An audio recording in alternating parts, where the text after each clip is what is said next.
Welcome to the MasterMind Library. They call me Ferdinand, the bringer of balance, a leader of many disciplines, and one of your hosts of the MasterMind Library, the home of the MasterMind Book Club on FHTII.com. And I'm here today with my co-host, Trigger. See? Say hi. Use this hand. There you go. Yeah. You want to say anything to everybody? Yeah.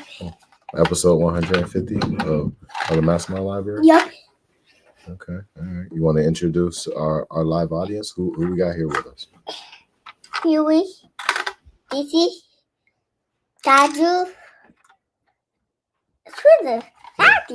Very good. Good Good. job. Good job. Stop. All right. So let's go ahead and bring our book up on the screen.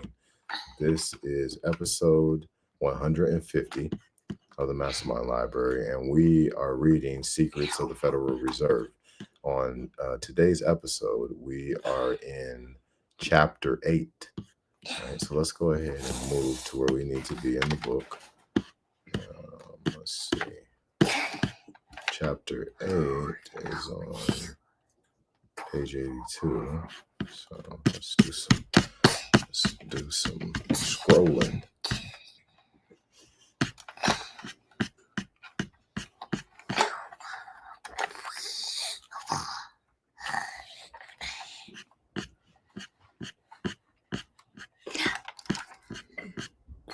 All right, no, that's chapter 4. Yeah, we got to go a little further. Y'all bear with me for a second. Chapter 4? Yeah, that's chapter 7. We gotta go that's chapter 7. Yeah, we on chapter 8 today. How about There 8 we go, today? right there, yep. Chapter 8, World War I. Yep, so we're going to make it a little bit larger for everybody so they can see it. The larger the distance, the harder the view those parts. Yes, exactly. Yep. All that stuff, all that you're saying. Mm-hmm. Yep. Okay, so now that we've made it a little bit larger, we're ready to go. Let's go ahead and let's get started.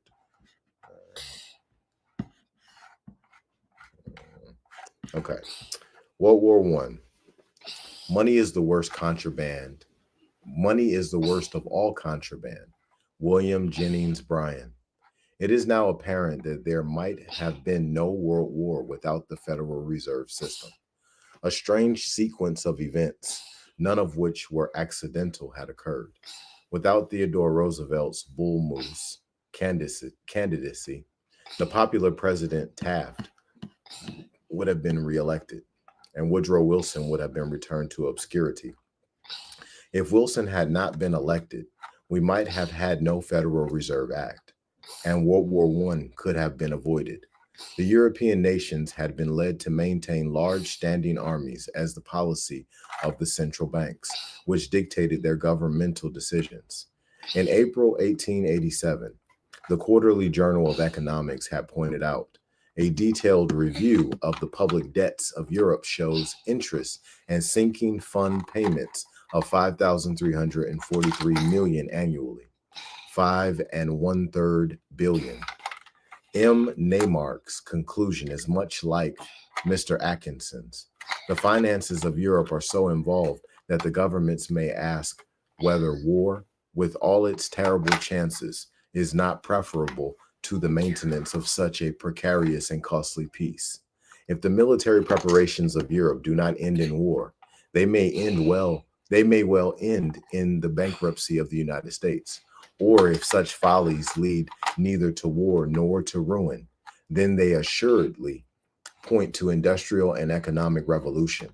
From 1887 to 1914, this precarious system of heavily armed but bankrupt European nations endured, while the United States continued to be a debtor nation, borrowing money from abroad, but making few international loans, because we did not have a central bank or mobilization of credit. The system of national loans developed by the Rothschilds served to finance European struggles during the 19th century, because they were spread out over Rothschild branches in several countries. By 1900, it was obvious that the European countries could not afford a major war. They had large standing armies, universal military service, and modern weapons, but their economies could not support the enormous expenditures. The Federal Reserve System began operations in 1914, forcing the American people to lend the Allies $25 billion, which was not repaid. Although considerable interest was paid to New York bankers, the American people were driven to make war on the German people, with whom we had no conceivable political or economic quarrel. Moreover, the United States comprised the largest nation in the world, composed of Germans. Almost half of its citizens were of German descent, and by a narrow margin, German had been voted down as the national language. The German ambassador to Turkey, Baron Wangenheim, asked the American ambassador to Turkey, Henry Morgenthau, why the United States intended to make war in Germany. "We Americans," replied Morgenthau, speaking for the group of Harlem real estate operators of which he was the head, "are going to war for a moral principle." J.P. Morgan received the proceeds of the First Liberty loan to pay off $400 million, which he advanced to Great Britain at the outset of the war. To cover this loan, $68 million in notes had been issued under the provisions of the Aldrich-Vreeland Act for issuing notes against securities, the only time this provision was employed. The notes were retired as soon as the Federal Reserve Bank began operation and replaced by Federal Reserve notes. During 1915 and 1916, Wilson kept faith with the bankers who had purchased the White House for him by continuing to make loans to the Allies. His Secretary of State, William Jennings Bryan, protested constantly, stating that money is the worst of all contraband. By 1917, the Morgans and Kuhn Loeb Company had floated $1.5 billion in loans to the Allies. The bankers also financed a host of peace organizations which worked to get us involved in the World War. The Commission for Relief in Belgium manufactured atrocity stories against the Germans, while a Carnegie organization, the League to Enforce Peace, agitated in Washington for our entry into war. This later became the Carnegie Endowment for International Peace, which during the 1940s was headed by Alger Hiss. One writer claimed that he had never seen any peace movement which did not end in war.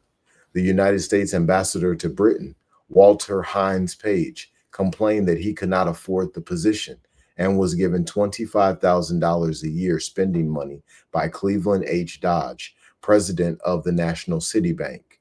H.L. Mencken openly accused Page in 1916 of being a British agent, which was unfair. Page was merely a banker's agent. On March 5, 1917, Page sent a confidential letter to Wilson. "I think that the pressure of this approaching crisis had gone beyond the ability of the Morgan Financial Agency for the British and French governments. The greatest help we could give the Allies would be a credit.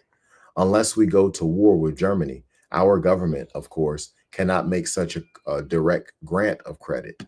The Rothschilds were wary of Germany's ability to continue in the war, despite the financial chaos caused by their agents. The Warburgs, who were financing the Kaiser, and Paul Warburg's brother, Max, who, as head of the German Secret Service, authorized Lenin's train to pass through the lines and execute the Bolshevik Revolution in Russia. According to Undersecretary of the Navy, Franklin D. Roosevelt, America's heavy industry had been preparing for war for a year. Both the Army and Navy departments had been purchasing war supplies in large amounts since early in 1916. Cordell Hull remarks in his memoirs, "The conflict forced the further development of the income tax principle, aiming, as it did, at the one great untaxed resource of revenue. The income tax law had been enacted in the nick of time to meet the demands of the war, and the conflict also assisted the putting into effect of the Federal Reserve System, likewise in the nick of time. One may ask, in the nick of time for whom? Certainly not for the American people, who had no need for mobilization of credit for a European war, or to enact an income tax to finance a war. Hull's statement affords a rare glimpse into the machinations of our public servants. The effect of the war upon the business of the Federal Reserve banks has required an immense development of the staffs of these banks, with a corresponding increase in expenses, without, of course, being able to anticipate so early and extensive a demand for their services. Huey, turn over. Turn over, Sincere. Don't turn back over. Yes, sir. Without, of course, being able to anticipate so early and extensive a demand for their services in this connection. The framers of the Federal Reserve Act have provided that the Federal Reserve Bank should act as fiscal agents of the government. The bankers had been waiting since 1887 for the United States to enact a central bank plan so that they could finance a European war among the nations whom they had already bankrupted with armament and defense programs. The most demanding function of the central bank mechanism is war finance. On October 13, 1917, Woodrow Wilson made a major address stating, "It is manifestly imperative that there should be a complete mobilization of the banking reserves of the United States. The burden and the privilege of the Allied loans must be shared by every banking institution in the country. I believe that cooperation on the part of the banks is a patriotic duty at this time, and that membership in the Federal Reserve System is a distinct and significant evidence of patriotism." E.W. Kemmerer writes that as fiscal agents of the government, the Federal Reserve banks rendered the nation's services of incalculable value after our entrance into the war. They aided greatly in the conservation of our gold resources, in the regulation of our foreign exchanges, and in the centralization of our financial energies. One shudders when he thinks what might have happened if the war had found us with our former decentralized and antiquated banking system. Mr. Kemmerer's shudders ignore the fact that if we had kept our antiquated banking system, we would not have been able to finance the World War or to enter as a participant ourselves. Woodrow Wilson himself did not believe in his crusade to save the world for democracy. He later wrote that the World War was a matter of economic rivalry. On being questioned by Senator McCumber about the circumstances of our entry into the war, Wilson was asked, "Do you think if Germany had committed no act of war or no act of injustice out against our citizens, that we would have gotten into this war?" "I do think so," Wilson replied. Let me set him down and I'll get back to it. All right, let's lay you down, buddy.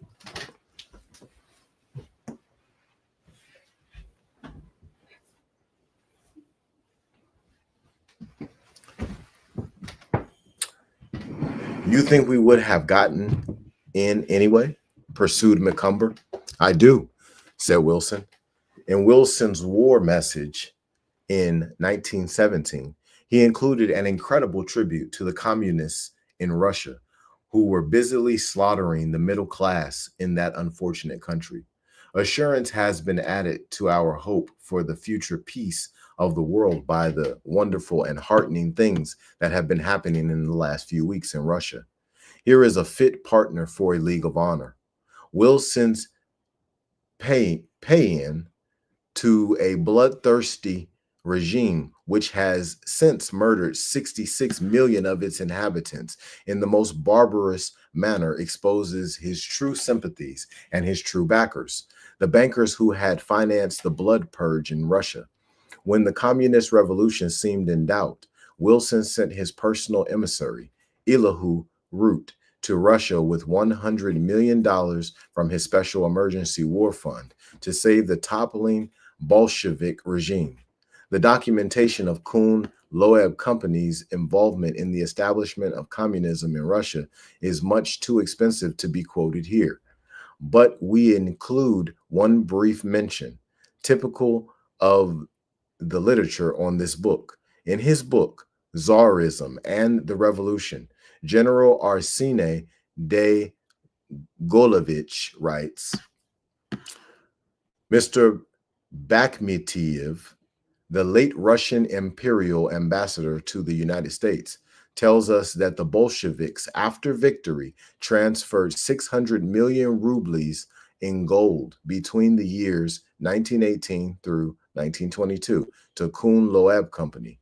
After our entry into World War I, Woodrow Wilson turned the government of the United States over to a triumvirate of his campaign backers, Paul Warburg, Bernard Baruch, and Eugene Meyer. Baruch was appointed head of the War Industries Board with life and death powers over every factory in the United States. Eugene Meyer was appointed head of the War Finance Corporation in charge of the loan program which financed the war. Paul Warburg was in control of the nation's banking system. Knowing that the overwhelming sentiment of the American people during 1915 and 1916 had been anti-British and pro-German, our British allies viewed with some trepidation the prominence of Paul Warburg and Kuhn-Loeb Company in the prosecution of the war. They were uneasy about his high position in the administration because his brother, Max Warburg, was at that time serving as head of the German Secret Service. On December 12, 1918, the United States Naval Secret Service report on Mr. Warburg was as follows.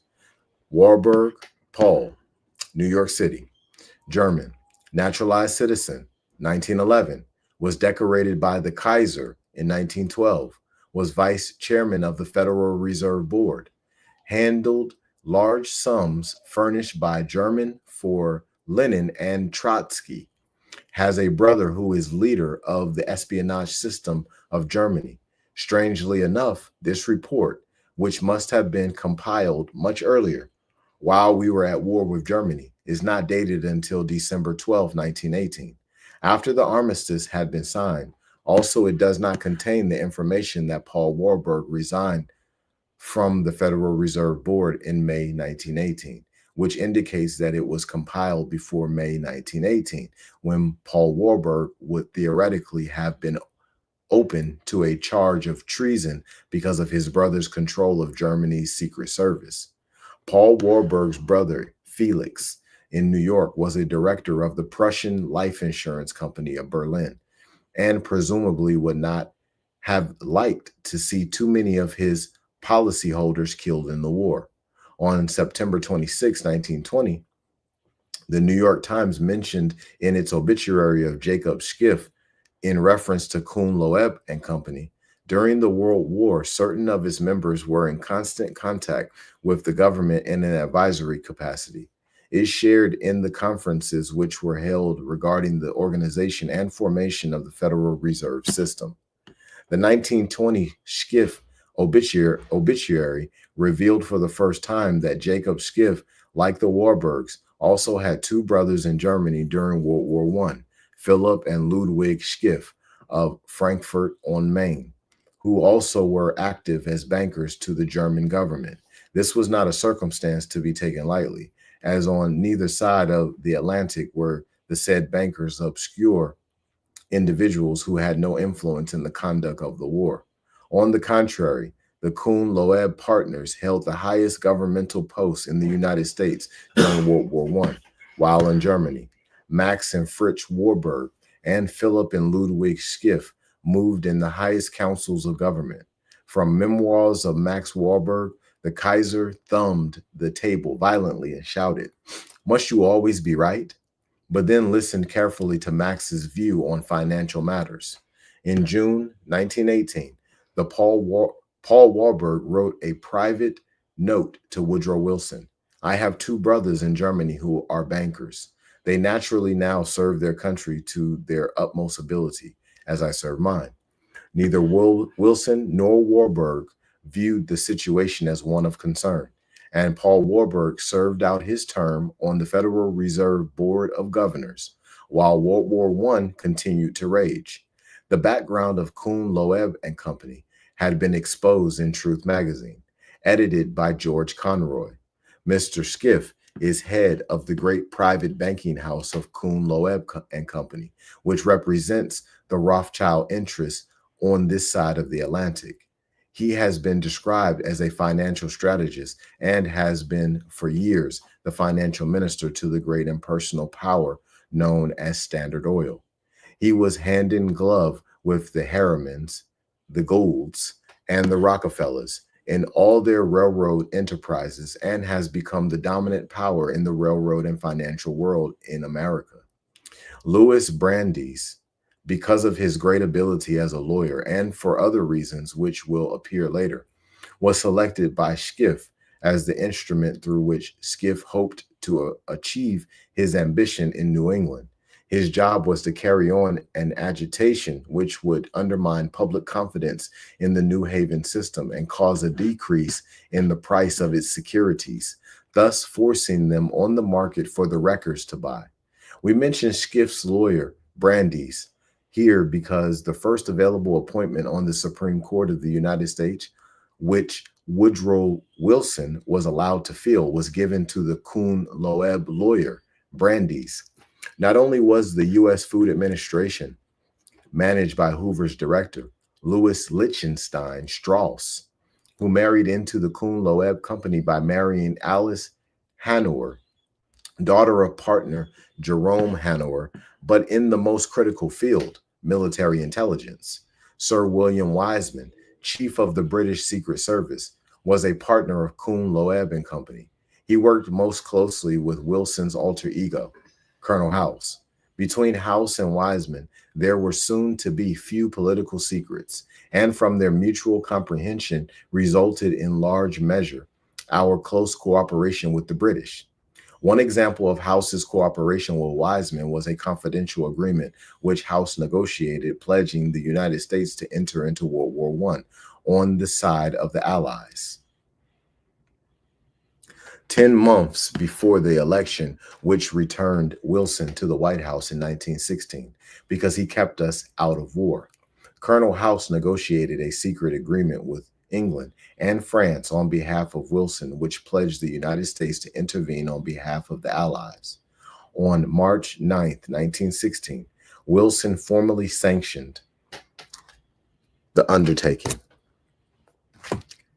Nothing could more forcefully illustrate the duplicity of Woodrow Wilson's nature than his nationwide campaign on the slogan, "He kept us out of war," when he had pledged 10 months earlier to involve us in the war on the side of England and France. This explains why he was regarded with such contempt by those who learned the facts of his career. H.L. Mencken wrote that Wilson was the perfect model of the Christian cad, and that we ought to dig up his bones and make dice of them. According to the New York Times, Paul Warburg's letter of resignation stated that some objection had been made because he had a brother in the Swiss Secret Service. The New York Times has never corrected this blatant falsehood, perhaps because Kuhn Loeb Company owned a controlling interest in its stock.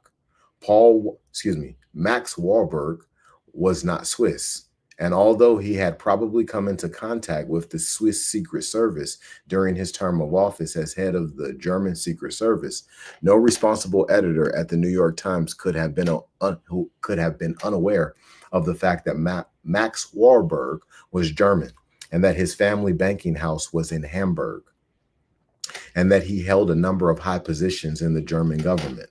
He represented Germany at the Versailles Peace Conference and remained peacefully in Germany until 1939, during a period when persons of his religion were being persecuted. To avoid injury during the approaching war, when bombs would rain on Germany, Max Warburg was allowed to sail to New York, his funds intact. At the outset of World War I, Kuhn-Loeb Company had figured in the transfer of German shipping interests to other control. Sir Cecil Spring Rice, British ambassador to the United States, in a letter to Lord Grey wrote, "Another matter is the question of the transfer of the flag to the Hamburg America ships. The company is practically a German government affair. The ships are used for government purposes. The emperor himself is a large shareholder, and so is the great banking house of Kuhn-Loeb Company.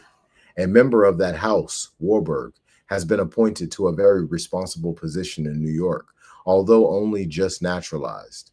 He is concerned in business with the Secretary of the Treasury, who is the president's son-in-law. It is he who is negotiating on behalf of the Hamburg America Shipping Company." On November 13th, 1914, in a letter to Sir Valentine Chirall, Spring Rice wrote, "I was told today that the New York Times had been practically acquired by Kuhn-Loeb Company, Kuhn-Loeb and Schiff, special protege of the German emperor. Warburg, nearly related to Kuhn-Loeb and Schiff, is a brother of the well-known Warburg of Hamburg, the associate of Ballon, Hamburg, America Line, is a member of the Federal Reserve Board of, or rather the member. He practically controls the financial policy of the administration, and Peisch and Blackett, England, had mainly to negotiate with him. Of course, it was exactly like negotiating with Germany. Everything that was said was German property. Colonel Garrison wrote in Roosevelt, Wilson, and the Federal Reserve Law that through the banking house of the Kuhn-Loeb Company, a powerful weapon would have been placed in the hands of the German Kaiser over the destiny of American business and American citizens. Garrison was referring to the Hamburg America affair. It seems strange that Woodrow Wilson felt it necessary to place the nation in the hands of three men whose personal history was one of ruthless speculation and the quest for personal gain, or that during war with Germany, he found as persons of supreme trust a German immigrant naturalized in 1911, the son of an immigrant from Poland, and the son of an immigrant from France. Bernard Baruch first attracted attention on Wall Street in 1890 while working for A. Houseman and Company. In 1896, he merged the six principal tobacco companies of the United States into the Consolidated Tobacco Company, forcing James Duke and the American Tobacco Trust to enter into this combination. The second great trust set up by Baruch brought the copper industry into the hands of the Guggenheim family, who have controlled it ever since. Baruch worked with Edward H. Harriman, who was Skiff's frontman in controlling America's railway system for the Rothschild family. Baruch and Harriman also combined their talents to gain control over the New York City transit system, which has been in perilous financial condition ever since. In 1901, Baruch formed the firm of Baruch Brothers, bankers, with his brother Herman in New York. In 1917, when Baruch was appointed chairman of the Warburg Industries Board, the name was changed to Hintz Brothers. Testifying before the Nye Committee on September 13, 1937, Bernard Baruch stated that all wars are economic in their origin. So much for religious and political disagreements, which had been specially touted as the causes of war. A profile in the New Yorker magazine reported that Baruch made a profit of $750,000 in one day during World War I, after a phony peace rumor was planted in Washington. In Who's Who, Baruch mentioned that he was a member of the commission which handled all purchasing for the Allies during World War I. In fact, Baruch was the commission. He spent the American taxpayers' money at the rate of $10 billion a year and was also the dominant member of the Munitions Price Fixing Committee. He set the prices at which the government bought war materials. It would be naive to presume that the orders did not go to firms in which he and his associates had more than a polite interest? Dictator over American manufacturers. At the Nye Committee hearings in 1935, Barack testified, President Wilson gave me a letter authorizing me to take over any industry or plant. There was Judge Gary, president of United States Steel, whom we were having trouble with. And when I showed him that letter, he said, I guess we will have to fix this up. And he did fix it up.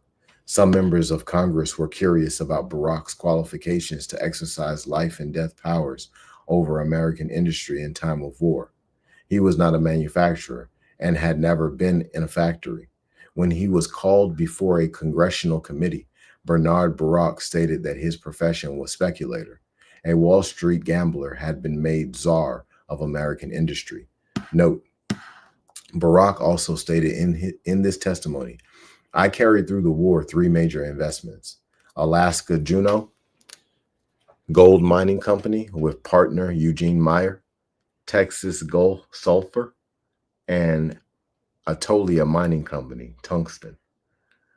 Representative Mason, Illinois, told the House on February 21st, 1921, that Barack made more than $50 million in copper during the war.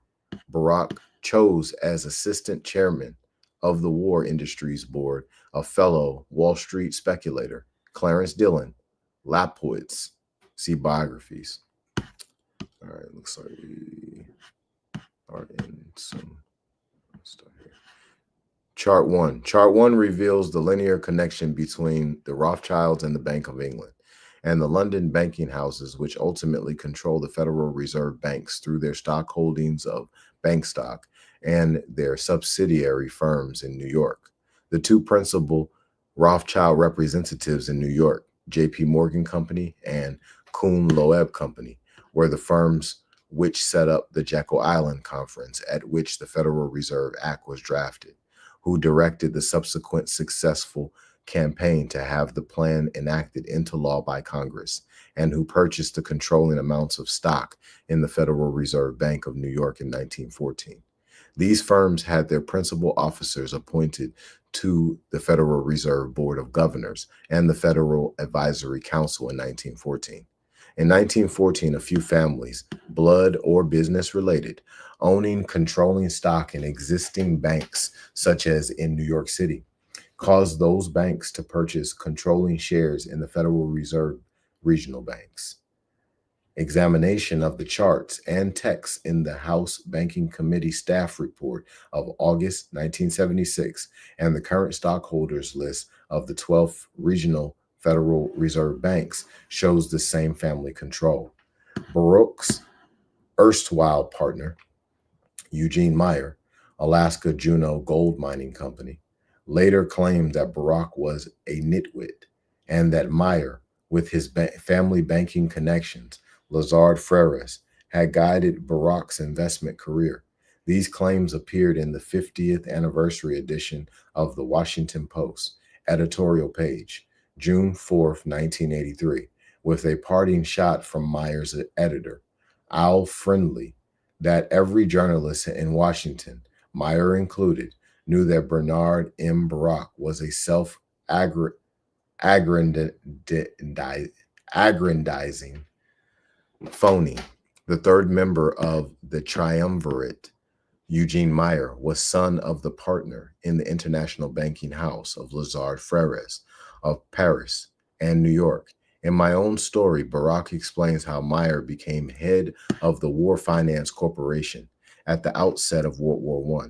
He says, I sought out Eugene Meyer, Jr., who was a man of the highest integrity with a keen desire to be of public service. The nation has suffered greatly from persons who desired to be of public service, because their desires often went considerably beyond their passion for office. In fact, Meyer and Barack had operated an Alaska venture, Alaska Juneau Gold Mining Company, in 1915, and had worked together on other financial schemes. Meyer's family house of Lazard Freres specialized in international gold movements. Eugene Meyer's stewardship of the War Finance Corporation comprises one of the most amazing financial operations ever partially recorded in this country. We say partially recorded because subsequent congressional investigations revealed that each night the books were being altered before being brought in for the next day's investigation. Louis McFadden, chairman of the House Banking and Currency Committee, figured in two investigations of Meyer in 1925 and again in 1930, when Meyer was proposed as governor of the Federal Reserve Board. The Select Committee to investigate the destruction of government bonds submitted on March 2nd, 1925, Preparation and Destruction of Government Bonds, 68th Congress, Second Session, Report number 1635. Page 2, duplicate bonds amounting to 2,314 pairs and duplicate coupons and amounting to 4,698 pairs, ranging in denominations from $50 to $10,000, have been redeemed to July 1st, 1924. Some of these duplications have resulted from error and some from fraud. These investigations may explain why, at the end of World War I, Eugene Meyer was able to buy control of Allied Chemical and Dye Corporation, and later on, the nation's most influential newspaper, the Washington Post. The duplication of bonds, one for the government, one for me, in denominations to the amount of $10,000 each, resulted in a tidy sum. Page 6 of these hearings. These transactions of the Treasury prior to June 20th, 1920, including settlements for purchases and sales, executed by the War Finance Corporation, Eugene Meyer, managing director, were largely directed by the managing director of the War Finance Corporation, and settlements with the Treasury were made principally by him with the Assistant Secretary of the Treasury, and the books show that the basis of the price paid by the government for over 1,894 million worth of bonds. So $1,894 million of bonds, which the Treasury purchased through the War Finance Corporation, was not the market price and was not the cost of the bond plus interest, and the elements entering into the settlement are not disclosed by the correspondence. The managing director of the War Finance Corporation stated that he and an assistant secretary of the Treasury, Jerome J. Honor, partner of Kuhn Loeb Company, whose daughter married Louis L. Strauss, agreed to the price, and it was simply an arbitrary figure set by an assistant secretary of the Treasury as to the bonds so purchased by the War Finance Corporation. During the period of these transactions and up until quite a recent date, the managing director of the War Finance Corporation, Eugene Meyer Jr., in his private capacity maintained an office at number 14 Wall Street, New York City, and through the War Finance Corporation sold about 70 million in bonds to the government, and also bought through the War Finance Corporation about 10 million in bonds, and approved the bills for most, if not all, and of these bonds. In his official capacity as managing director of the War Finance Corporation, when these transactions just referred to were disclosed to the committee in open hearing, the managing director, chart 2. This chart shows the interlocking banking directories, which were revealed by the backgrounds of the officials selected to be the original members of the Federal Advisory Council in 1914. The principals were the same bankers who had been present or represented at the Jekyll Island Conference in 1910, and during the campaign to have the Federal Reserve Act enacted into law by Congress in 1913.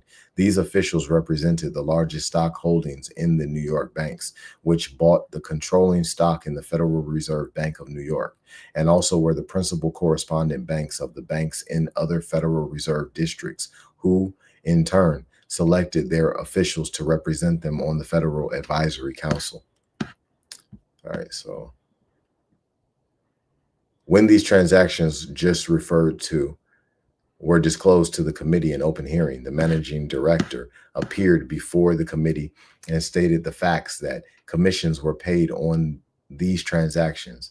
They were in turn paid over to the brokers, selecting by the managing director, who executed the orders issued by his brokerage house. And immediately after this disclosure to the committee, the managing director employed Ernst and Ernst, certified public accountants, to audit the books of the War Finance Corporation, who did, upon completion of the examination of these books, reported to the committee that all monies received by the brokerage house of the managing director had been accounted for.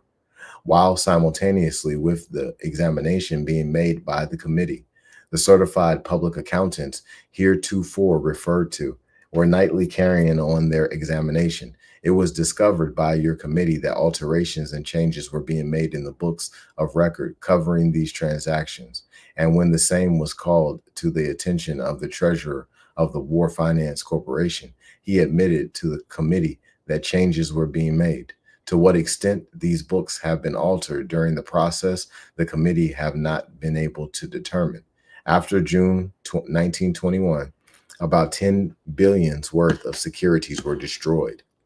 It was Eugene Meyer's Washington Post, under the direction of his daughter, Katharine Graham, which was later to drive a president of the United States from the White House on the grounds that he had knowledge of a burglary. What are we to think of the revelations of duplications of hundreds of millions of dollars worth of bonds during Meyer's directorship of the War Finance Corporation, the alteration of the books during a congressional investigation, and the fact that Meyer came out of this situation with many millions of dollars with which he proceeded to buy Allied Chemical Corporation, the Washington Post, and other properties.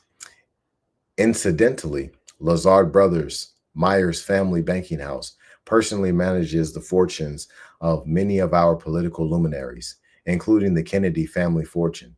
Besides these men, Warburg, Barak, and Meyer, a host of J.P. Morgan Company and Kuhn Loeb Company, partners, employees, and satellites came to Washington after 1917 to administer the fate of the American people. The Liberty Loans, which sold bonds to our citizens, were nominally in the jurisdiction of the United States Treasury under the leadership of Wilson's Secretary of the Treasury, William G. McAdoo, whom Kuhn Loeb Company had placed in charge of the Hudson Manhattan Railway Company in 1902. Paul Warburg had most of the Kuhn Loeb Company firm with him in Washington during the war. Jerome Hanover, partner in Kuhn Loeb Company, was Assistant Secretary of the Treasury in charge of Liberty Loans. The two undersecretaries of the Treasury during the war were S. Parker Gilbert and Roscoe Leffingwell. Both Gilbert and Leffingwell came to the Treasury from the law firm of Cravath and Henderson and returned to that firm when they had fulfilled their mission for Kuhn Loeb Company in the Treasury. Cravath and Henderson were the lawyers for Kuhn Loeb Company. Gilbert and Leffingwell subsequently received partnerships in J.P. Morgan Company. Kuhn Loeb Company, the nation's largest owner of railroad properties in this country and in Mexico, protected their interests during the First World War by having Woodrow Wilson set up a United States Railroad Administration. The Director General was William McAdoo, Comptroller of the Currency. Warburg replaced this setup in 1918 with a tighter organization, which he called the Federal Transportation Council. The purpose of both of these organizations was to prevent strikes against Kuhn Loeb Company during the war, in case the railroad workers should try to get in wages some of the millions of dollars in wartime profits which Kuhn Loeb received from the United States government. Among the important bankers present in Washington during the war was Herbert Lehman of the rapidly rising firm of Lehman Brothers Bankers, New York. Lehman was promptly put on the general staff of the Army and given the rank of colonel. The Lehmans had prior experience in taking the profits out of war, a double entendre and one of Barack's favorite phrases. In Men Who Rule America, Arthur D. Howden Smith writes of the laymen during the Civil War. They were often agents, fixers for both sides, intermediaries for confidential communications, and handlers of the many illicit transactions in cotton and drugs for the Confederacy, purveyors of information for the North. The laymen's with Mayor in Montgomery, the first capital of the Confederacy, Henry in New Orleans, and Emmanuel in New York were ideally situated to take advantage of every opportunity for profit which appeared. They seem to have missed a few chances.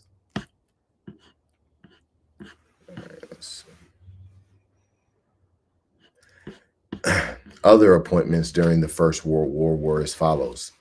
J.W. McIntosh, director of the Armor Meatpacking Trust, who was made chief of subsistence for the United States Army in 1918. He later became comptroller of the currency during Coolidge's administration and ex officio member of the Federal Reserve Board. During the Harding administration, he did his bit as director of finance for the United States Shipping Board when the board sold ships to the dollar lines for a hundredth of their cost, and then let the dollar line default on its payments. After leaving public service, J.W. McIntosh became a partner in J.W. Woolman Company, New York stockbrokers. W.P.G. Harding, governor of the Federal Reserve Board, was also managing director of the War Finance Corporation under Eugene Meyer. George R. James, member of the Federal Reserve Board in 1923 through 1924, had been chief of the cotton section of the War Industries Board. Henry P. Davison, senior partner in J.P. Morgan Company, was appointed head of the American Red Cross in 1917 in order to get control of the $370 million cash, which was collected from the American people in donations. Ronald Ransom, banker from Atlanta and governor of the Federal Reserve Board under Roosevelt in 1938 through 1939, had been the director in charge of personnel for foreign service for the American Red Cross in 1918. John Skelton Williams, comptroller of the currency, was appointed national treasurer of the American Red Cross. President Woodrow Wilson, the great liberal who signed the Federal Reserve Act and declared war against Germany, had an odd career for a man who is now enshrined as a defender of the common people. His chief supporter in both his campaigns for the presidency was Cleveland H. Dodge of Coon Loeb, who controlled National City Bank of New York. Dodge was also president of the Winchester Arms Company and Remington Arms Company. He was very close to President Wilson throughout the great Democrat's political career. Wilson lifted the embargo on shipment of arms to Mexico on February 12, 1914, so that Dodge could ship $1 million worth of arms and ammunition to Carranza and promote the Mexican Revolution. Coon Loeb Company, which owned the Mexican National Railways system, had become dissatisfied with the administration of Huerta and had him kicked out. When the British naval auxiliary Lusitania was sunk in 1915, it was loaded with ammunition from Dodge's factories. Dodge became chairman of the survivors of victims of the Lusitania Fund, which did so much to arouse the public against Germany. Dodge also was notorious for using unprofessional gangsters against strikers in his plans. Yet the liberal Wilson does not appear to have ever been disturbed by this. Another clue to Wilson's peculiar brand of liberalism is to be found in Chaplin's book, Wobbly, which relates how Wilson scrawled the word refused across the appeal for clemency sent him by the aging and ailing Eugene Debs, who had been sent to Atlanta prison for speaking and writing against war. The charge on which Debs was convicted was spoken and written denunciation of war. This was treason to the Wilson dictatorship, and Debs was imprisoned. As head of the Socialist Party, Debs ran for the presidency from Atlanta prison, the only man ever to do so, and polled more than 1 million votes. It was ironic that Debs' leadership of the Socialist Party, which at that time represented the desires of many Americans for an honest government, should fall into the sickly hands of Norman Thomas, a former student and admirer of Woodrow Wilson at Princeton University. Under Thomas's leadership, the Socialist Party no longer stood for anything and suffered a steady decline in influence and prestige. Wilson continued to be deeply involved in the Bolshevik Revolution, as were House and Wiseman. Volume 3, page 421 of House Intimate Papers records a cable from Sir William Wiseman to House from London, May 1st, 1918, suggesting Allied intervention at the invitation of the Bolsheviki to help organize Bolshevik forces. Lieutenant Colonel Norman Thwaites, in his memoirs, Velvet and Vinegar, says, often during the years 1917 through 1920, when delicate decisions had to be made, I consulted with Mr. Otto Kahn, whose calm judgment and almost uncanny foresight as to political and economic tendencies proved most helpful. Another remarkable man with whom I have been closely associated is Sir William Wiseman, who was advisor on American affairs to the British delegation at the Peace Conference and liaison officer between the American and British government during the war. He was rather more the Colonel House of this country in his relations with Downing Street.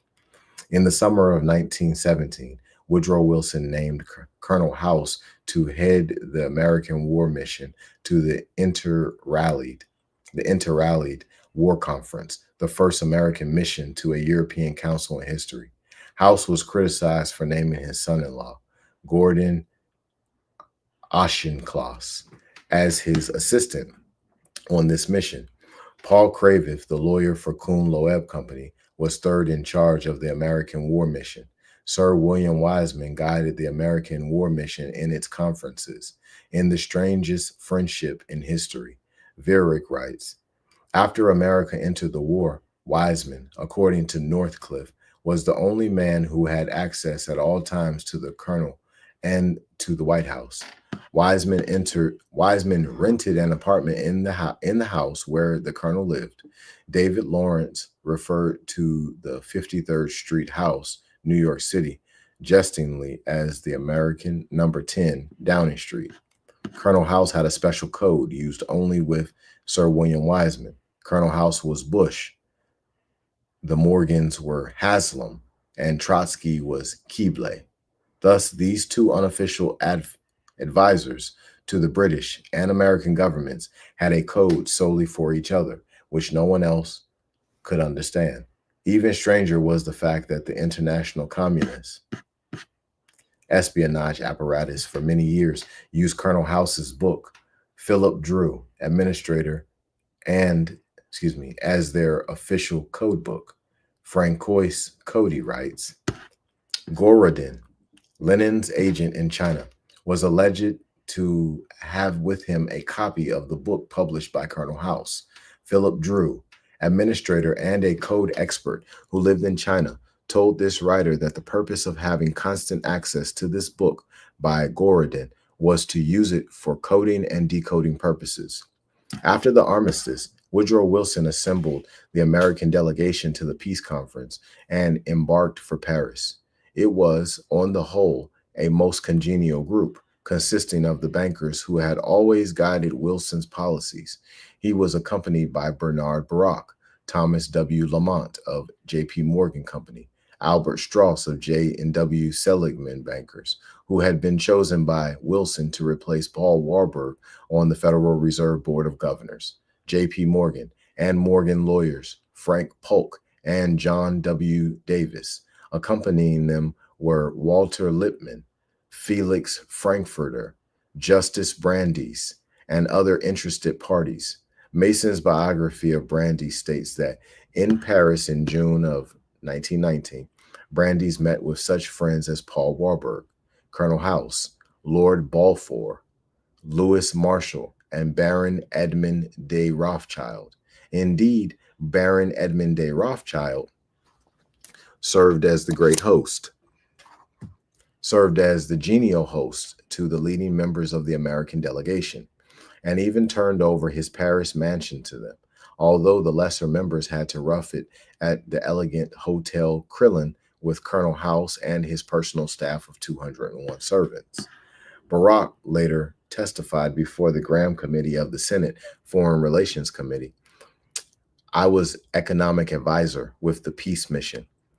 Graham, did you frequently advise the president while there? Barack, whenever he asked my advice, I gave it.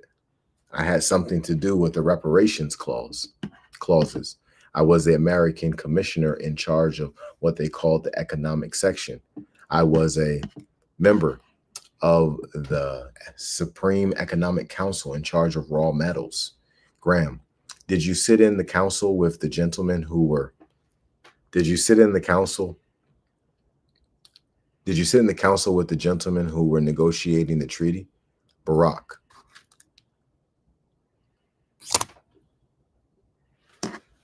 Yes, sir. Some of the time.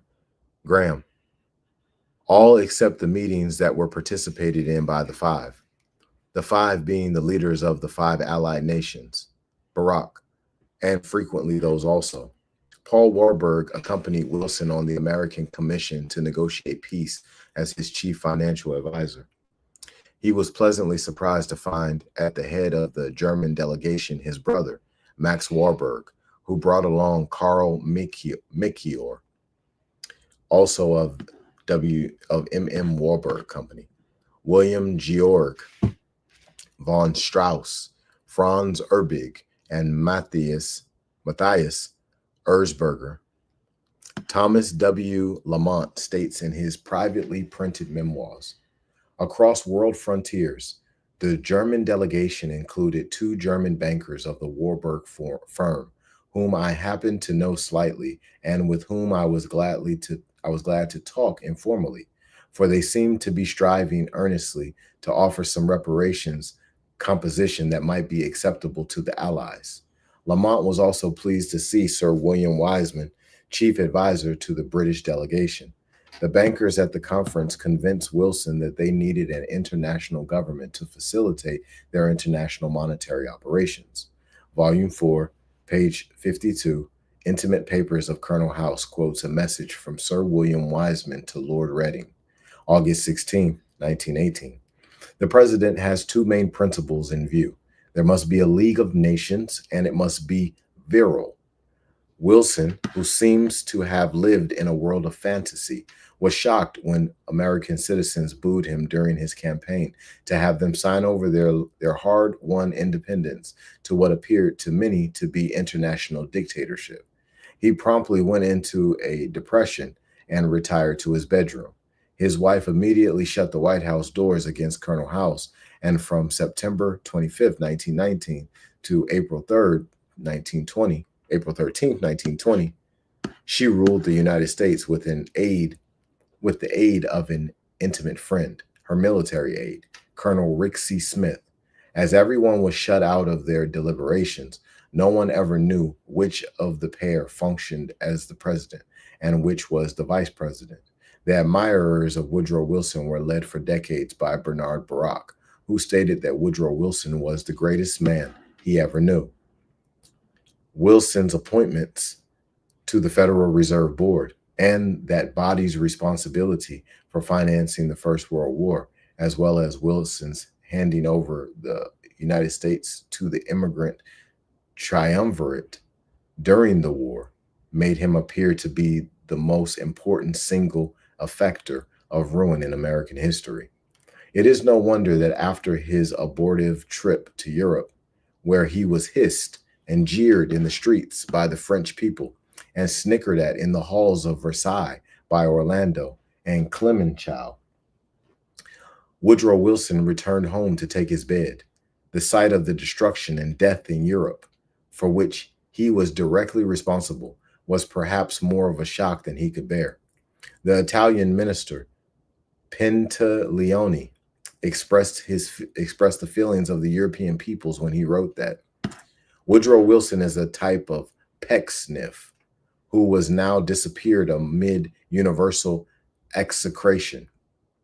It is America's misfortune that our subsidized press and educational system have been devoted to enshrining a man who colluded in causing so much death and sorrow throughout the world. The financial cartel suffered only minor setbacks in those crucial years. On February 12th, 1917, the New York Times reported that the 5 members of the Federal Reserve Board were impeached on the floor of the House by Representative Charles H. Lindbergh, Republican member of the House Banking and Currency Committee. According to Mr. Lindbergh, the conspiracy began in 1906 when the late J.P. Morgan, Paul M. Warburg, a present member of the Federal Reserve Board, the National City Bank, and other banking firms conspired to obtain currency legislation in the interests of big business and the appointment of a special board to administer such a law in order to create industrial slaves of the masses. The aforesaid conspirators did conspire and are now conspiring to have the Federal Reserve Board administered so as to enable the conspirators to coordinate all kinds of big business and to keep themselves in control of big business in order to amalgamate all the trusts into one great trust in restraint and control of trade and commerce. The impeachment resolution was not acted on by the House. The New York Times reported on August 10th, 1918, Mr. Warburg's term having expired, he voluntarily retired from the Federal Reserve Board. Thus, the previous intimation that Warburg left the Federal Reserve Board because he had a brother in the Secret Service of a foreign country, namely Germany, with whom we were at war, was not the cause of his retirement. In any case, he did not leave the Federal Reserve Administration, as he immediately took over J.P. Morgan's seat on the Federal Advisory Council, from which post he continued to administer the Federal Reserve System for the next 10 years. And that concludes Chapter 8 of Secrets of the Federal Reserve. On our next episode, we'll be going into Chapter 9, the Agricultural Depression. Super powerful material, y'all. This is, man, it's deep. Seeing, getting a look at how the powers that be in this country are operating. I need a counter so I can just click on it and be able to go back to page 1. But the Rothschilds, the Germans, you know, all of them are major players in this situation, in this financial catastrophe that we're dealing with right now. This is very, very significant. You know, and I think that as a group of people, you know, as a socioeconomic society, we need to know more about this. We need to learn about this so that we don't repeat it again. We had a group of people who have ultimately enslaved the entire world. The entire world, the entire civilized socioeconomic world is enslaved right now. It's not an exaggeration. Right now, at this very moment, through democracies, through debt creation systems that keep the people working until they die, and then their children are trying to pick up the pieces, and then they work until they die. Nobody ever really achieves anything because they stay in debt their whole life. And this book is revealing all of that. Some of these details many of us already know, but maybe not in as much detail as these individuals are giving it. I recommend reading this book. I recommend getting an understanding of what has happened. On our next episode, we're going into Chapter 9. So until then, be blessed and expose your gift.